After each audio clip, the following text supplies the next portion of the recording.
सौराष्ट्र में भारे वरसादनी वकी है। सौराष्ट्र में भूक्का बोलावशे मावठું। अरबी समुद्र में डिप्रेशन सक्रिय थयुं छे अने तेनी असर गुजरातना वातावरण पर जोवा मळी रही छे। त्यारे केटला दिवस आ सिस्टमनी असर रहेशे, शुं आगामी वातावरण केवुं रहेशे ते जाणीशुं। अमारी साथे छे हवामान निष्णात अंबालाल पटेल। आभार आपनो। काका, अत्यारे जे रीते वातावरण बनी गयुं छे, आ वातावरण केटला दिवस यथावत रहेशे अने वरसादनी शुं आगाही छे? तारीख 30મી સુધી તો આ હવામાન રહેવાની શક્યતા છે અનુમાન। ત્યારબાદ ધીરે ધીરે 2 નવેમ્બર સુધીમાં પણ આ હવામાન રહેશે, પરંતુ લગભગ હળવા જે વાતાવરણ હોય, ધૂંધળું હવામાન, હળવું વરસાદ, આવું હવામાન તો નવેમ્બરની શરૂઆત સુધીમાં રહેવાની શક્યતા રહેશે। પણ અત્યારે હાલ જોવા જઈએ તો લગભગ દક્ષિણ ગુજરાતના ભાગોમાં ભારેથી અતિભારે વરસાદ થવાની શક્યતા રહેશે। ધીરે ધીરે સિસ્ટમ ઊંચી આવશે। દક્ષિણ ગુજરાતમાં ક્યાંક પૂર આવે એવો પણ વરસાદ થઈ ગયો છે, અથવા તો કેટલાક ભાગમાં હજુ ભારે વરસાદ થવાની શક્યતા રહેશે। દક્ષિણ સૌરાષ્ટ્રના ભાગોમાં ભારે વરસાદ થવાની શક્યતા રહેશે। સૌરાષ્ટ્રના ભાગોમાં હવે ધીરે ધીરે સિસ્ટમ સૌરાષ્ટ્રના મધ્ય ભાગોમાં પણ જવાની શક્યતા રહેશે અને સૌરાષ્ટ્રના ઘણા ભાગોમાં હજુ કેટલાક ભાગોમાં ભારે વરસાદ થવાની શક્યતા રહેશે। ધીરે ધીરે આ સિસ્ટમ સરકતી જશે અને રાજસ્થાનના ભાગોમાં થઈને પૂર્વ ભાગોમાં થઈને લગભગ દેશના પૂર્વીય ભાગોમાં જવાની શક્યતા રહેશે। તેના વચ્ચે સાયક્લોનિક સર્ક્યુલેશન રચાશે અને આ સાયક્લોનિક સર્ક્યુલેશનના કારણે અને ટ્રફ રેખા બનતા હજુ પણ ગુજરાતના ભાગોમાં વરસાદ થવાની શક્યતા રહેશે। ત્યારબાદ લગભગ નવેમ્બરની શરૂઆતમાં બંગાળ ઉપસાગર સક્રિય થશે। પૂર્વીય દેશોમાં ચીન વગેરે દેશોના જે વાવાઝોડાના અવશેષો આવશે। આ સિસ્ટમના કારણે લગભગ તારીખ 26-27માંથી દેશના ઉત્તરીય પર્વતીય પ્રદેશોમાં થતી હિમવર્ષા અને વરસાદના કારણે લગભગ મહત્તમ ઉષ્ણતામાનમાં 4 ડિગ્રી સેલ્સિયસનો ઘટાડો થશે। કેટલાક ભાગમાં 10 ડિગ્રી સેલ્સિયસનો ઘટાડો ઉત્તર ભારતમાં થવાની શક્યતા રહેશે, જેના લીધે ગુજરાતમાં ઠંડી અનુભવાશે।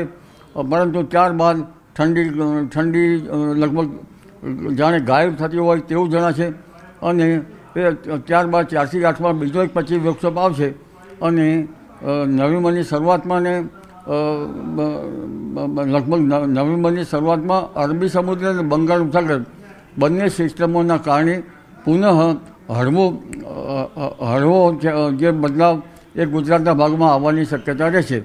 અને ઠંડી જોવા જઈએ તો લગભગ 15 નવેમ્બર બાદ કંઈક ઠંડા પવનો ફૂંકાઈ શકે છે, પરંતુ ઠંડીની અસર ડિસેમ્બરની શરૂઆતમાં રહેવાની શક્યતા રહેશે। અપર જે વિન્ડ છે એ સાનુકૂળ હોય। આ વખતે જેટ ધારા પણ દક્ષિણાવર્તી છે અને એક પછી એક પશ્ચિમી વિક્ષેપ આવી રહ્યા છે, જેના કારણે ઠંડી પડવાની શક્યતા રહેશે અને લગભગ એક વખત વાવાઝોડા ઠંડી પુનઃ ગાયબ, પાછી ઠંડી પડવાની શક્યતા છે। તો આ હતા અંબાલાલ પટેલ અને તેઓનું અનુમાન છે કે નવેમ્બર મહિનામાં વાતાવરણ ઠંડીનો અહેસાસ થશે, ઠંડી ગાયબ થઈ જશે, ફરી માવઠું આવશે, ફરી ઠંડી આવશે। આ સિલસિલો છે તે નવેમ્બર મહિનામાં જોવા મળશે। કેમેરામેન ખેંગાર રાઠોડ સાથે વિભુ પટેલ, ન્યૂઝ 18 ગુજરાતી, અમદાવાદ। વરસાદી વાતાવરણ રહેશે, હળવો વરસાદ પણ વરસતો રહેશે। દક્ષિણ ગુજરાતમાં ભારેથી અતિ ભારે વરસાદ થઈ શકે। દક્ષિણ ગુજરાતમાં ક્યાંક પૂર આવે એવો પણ વરસાદ થઈ શકે છે। અરબી સમુદ્રમાં ડિપ્રેશન સક્રિય થયું છે અને તેની અસર ગુજરાતના વાતાવરણ ઉપર જોવા મળી રહી છે। ત્યારે કેટલા દિવસ આ સિસ્ટમની અસર રહેશે? સમુદ્રમાં ડિપ્રેશન સક્રિય થયું છે અને 2 દિવસ સૌરાષ્ટ્રમાં ભારે વરસાદની સંભાવના છે। આગામી 5 દિવસ વરસાદી માહોલ રહેશે ગુજરાતના અલગ અલગ ભાગોમાં। સૌરાષ્ટ્રના અનેક વિસ્તારોમાં ઓરેન્જ એલર્ટ પણ છે। ગીર સોમનાથ, જૂનાગઢમાં ભારે વરસાદની આગાહી છે। હવામાન વિભાગની આગાહી છે અરબી સમુદ્રમાં ડિપ્રેશન સક્રિય થયું છે અને આગામી 5 દિવસ વરસાદની આગાહી છે, જેમાં સૌરાષ્ટ્ર અને દક્ષિણ ગુજરાતમાં ભારેથી અતિ ભારે વરસાદની સંભાવના છે। દરિયાકાંઠાના વિસ્તારોમાં LC3 સિગ્નલ જાહેર કરાયું છે, તો તાપમાનમાં 2 થી 3 ડિગ્રીનો ઘટાડો થવાની શક્યતા છે।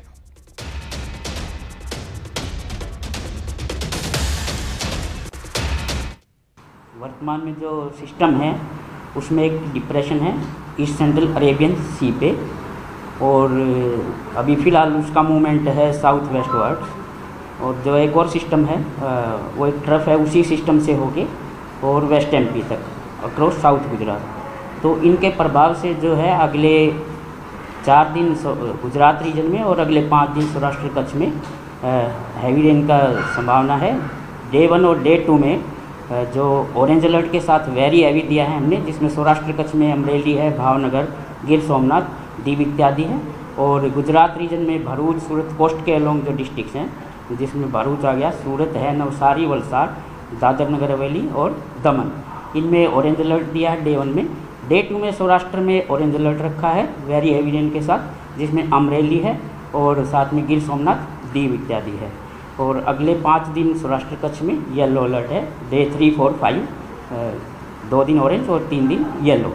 इसी तरह से गुजरात रीजन में आज ऑरेंज और डे 2, डे 3, डे 4 में येलो अलर्ट है।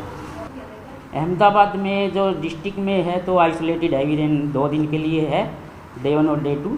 लोकली हमने लाइट टू मॉडरेट रेन फिलहाल संभावना है